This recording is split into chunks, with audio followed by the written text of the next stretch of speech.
In October 2004, the Musée de Louvre subjected the Mona Lisa to an exhaustive scientific investigation. Never before had an artwork undergone such a battery of tests.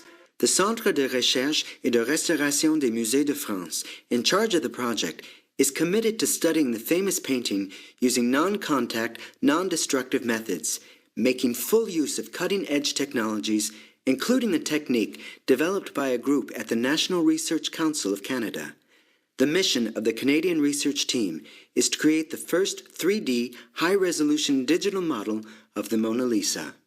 Using a portable 3D color scanner designed and built especially for the occasion, the Canadian scientists digitized the famous painting over 2 consecutive nights.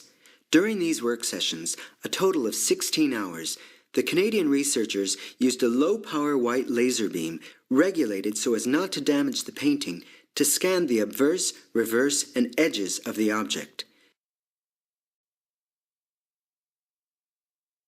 The digital data gathered by the computer was then processed and transformed to create a 3D virtual model composed of 333 million polygons. This model can be displayed on a personal computer without overloading it, a capability that has facilitated the making of this video, which allows us to observe from every angle the painting created by Leonardo da Vinci over 5 centuries ago. This virtual model has made it possible to better document the warping suffered over time by the painting support, a panel of poplar wood measuring 79.4 centimeters high, 53.4 centimeters wide, and 1.4 centimeters thick. By comparing frontal and rear views, specialists can gain a better understanding of some of the obvious damage, such as the 11.9 centimeter crack in the upper part of the panel.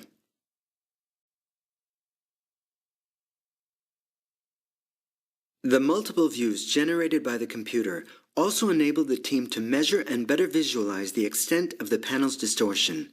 They did this by tracing contour lines on the panel's surface that precisely reproduced its relief, like those on a topographic map. These lines reveal the warping clearly. Each one corresponds to a color and represents a difference in height of 0.5 millimeter.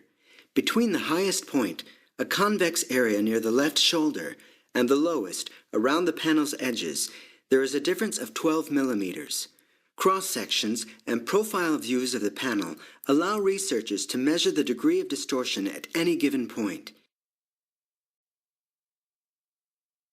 It is also possible to correct the warping virtually, and in images in different tones of gray that show the relief of the pictorial layer itself, to reveal various other features, such as the structure of the wood's grain and the cracks of the surface known as craquelures.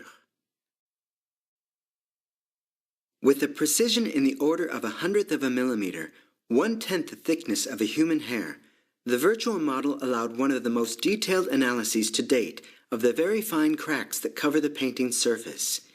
It also provides researchers with a tool for the examination of these crack patterns from different angles and under different lights, offering them the fullest possible picture of the work's state of preservation. As well as allowing the creation of artificial shading using a light source that can be redirected at will, more advanced mathematical processing of the 3D data has revealed the extreme fineness of the superimposed layers of color. It also tends to confirm, among other things, that the dark areas, the eyes for example, are thicker, and that they are composed of a number of thin layers of glaze, which is consistent with the Sfumato technique widely believed to have been employed by Leonardo da Vinci. However, although the virtual model has furthered understanding of this technique and enhanced appreciation of the painter's subtle skill, it has not provided the keys to all the enigmas surrounding the masterpiece. The particular way in which Leonardo applied the layers of pigment and oil still remains a mystery that is only half solved.